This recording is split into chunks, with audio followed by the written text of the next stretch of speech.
Asthma, जिससे world की 300 million population affected है और जिसकी वजह से हर साल 5 लाख लोग अपनी जान गंवा देते हैं। ये बीमारी दरअसल यंगर्स में ज़्यादा देखने को मिलती है। यंगर्स यानी छोटे बच्चे और एडल्ट्स। तो आखिर अस्थमा है क्या? अस्थमा एक क्रोनिकल रेस्पिरेटरी डिजीज़ है जो कि एनसीडी का एक टाइप है। एनसीडी मतलब नॉन कम्युनिकेबल डिजीज़, जिसका सीधा सा मतलब है ऐसी बीमारी जो लॉन्ग टर्म तक रहने वाली है, इवन लाइफ टाइम तक। और दुख की बात यह है कि इसका कोई परमानेंट इलाज नहीं है। तो आखिर अस्थमा में होता क्या है? अस्थमा में दरअसल एयरवेज इन्फ्लामेट हो जाती हैं, स्पेशली नैरो और स्मॉलर एयरवेज, जिन्हें कहते हैं ब्रोकाई और ब्रोक्यूल्स, जिसकी वजह से इनर म्यूकस लाइनिंग नैरो और कॉन्ट्रैक्ट हो जाती है, जिसकी वजह से एयर पास होने में डिफ़िकल्टी होती है। और ये जो कंडीशन होती है ये एक नॉर्मल अस्थमा पेशेंट में होती ही होती है। पर दिक्कत तब आ जाती है जब अस्थमा पेशेंट किसी ट्रिगर यानी कि कोई भी ऐसी चीज़ जिसकी वजह से वो एलर्जेटिक फील करता है, for example plants, animals, dust particles या कोई फ्रेगनेंट या स्मोकिंग, इसकी वजह से बॉडी रिलीज़ करने लग जाती है IgE यानी कि इम्यूनोग्लोब्यूलिन E, जो कि एक एंटीबॉडी इन्फ्लामेटरी स्टिमुलेटर है, जिसकी वजह से बॉडी रिलीज़ करने लग जाती है और ज़्यादा म्यूकस, एयरवेज और ज़्यादा कॉन्ट्रैक्ट हो जाते हैं, जिसकी वजह से एयर पास होने में और ज़्यादा डिफ़िकल्टी होती है।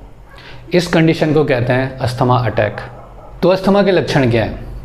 अस्थमा में खांसी होना, सांस लेने में दिक्कत होना, फास्ट ब्रीदिंग होना, खांसने के साथ म्यूकस रिलीज़ होना, वीजिंग होना यानी कि जब सांस लेने में डिफ़िकल्टी होती है तो एक विस्लिंग साउंड क्रिएट होती है, और चेस्ट का टाइट होना, ऐसे कुछ लक्षण देखने को मिलते हैं। तो अस्थमा होने के क्या कारण हैं? दरअसल अस्थमा होने के सैकड़ों कारण हैं और कोई भी नहीं जानता कि इसका मेन कॉज क्या था। ये किसी को भी हो सकता है, किसी भी एज ग्रुप को हो सकता है। फॉर एग्जांपल इसके कारण हो सकते हैं इन्वायरमेंटल फैक्टर यानी कि एलर्जेटिक। इसका मतलब है कि आपको धूल या डस्ट से एलर्जी हो सकती है, एनिमल से एलर्जी हो सकती है, किसी प्लांट से हो सकती है, या स्मोकर से एलर्जी हो सकती है, या फिर जेनेटिक फैक्टर, आपकी फैमिली में किसी को पहले है, जेनेटिकली ये ट्रांसफ़र हो सकता है। लो बर्थ वेट हो सकता है, समय के साथ अगर आप ओवर वेट हो रहे हो तब हो सकता है, मेंस्ट्रुअल साइकिल के दौरान हो सकता है, इवन ये इमोशनल फैक्टर के थ्रू भी हो सकता है। तो इसका कोई मेन कॉज नहीं है, ये बहुत सारे कॉज से मिलके हो सकता है। तो इसका इलाज क्या है? दरअसल इसका कोई भी परमानेंट इलाज नहीं है, इसको समय रहते पहचानना बहुत ज़रूरी है। तो 2 चीज़ें हमेशा ध्यान में रखें। अर्ली ट्रीटमेंट इज़ मैंडेटरी, यानी कि जब भी आपको सिम्टम दिखने लगें तो सबसे पहले डॉक्टर के पास जाइए, उनसे पूछिए कि आपको अस्थमा है कि नहीं। और दूसरा, जो कि अस्थमा पेशेंट का भगवान है, जो बेस्ट फ्रेंड है, वो है आपका इन्हेलर। इन्हेलर लेना बहुत ज़रूरी है। मार्केट में 2 तरह के इन्हेलर्स आते हैं, एक जिन्हें कहते हैं ब्रोंकोडिलेटर्स, जिसके 2 कैटेगरी होती हैं, लॉन्ग एक्टिंग ब्रोंकोडिलेटर्स और शॉर्ट एक्टिंग ब्रोंकोडिलेटर्स। और दूसरा जो टाइप है वो है स्टेरॉयड बेस्ड। दोनों की फंक्शनिंग अलग अलग है। ब्रोंकोडिलेटर्स काम करता है नर्वस सिस्टम पे, जबकि स्टेरॉयड काम करता है इन्फ्लामेटरी सेल पे, like they produce anti inflammatory hormones. Short acting bronchodilators को ही रेस्क्यू इन्हेलर्स कहते हैं, यानी कि जब भी अस्थमा का अटैक पड़ता है तो इसे यूज़ किया जाता है। इसका एक्शन बहुत फास्ट होता है, ये एयरवेज को तुरंत ओपन कर देता है, हेल्प करता है इजीली सांस लेने में। दूसरा कैटेगरी कि लॉन्ग एक्टिंग ब्रोंकोडिलेटर्स होते हैं और जो स्टेरॉयड होते हैं वो डेली बेस पे यूज़ किया जाता है। इनका एक्शन स्लो होता है, इन्हें रेस्क्यू इन्हेलर्स के तौर पे यूज़ नहीं किया जाता है। इनको अगर रोज़ यूज़ किया जाए तो अस्थमा अटैक पड़ने के चांस ही नहीं बनते हैं। अब कौन सा लेना है कौन सा नहीं लेना है ये तो आपको आपका डॉक्टर ही बताएगा।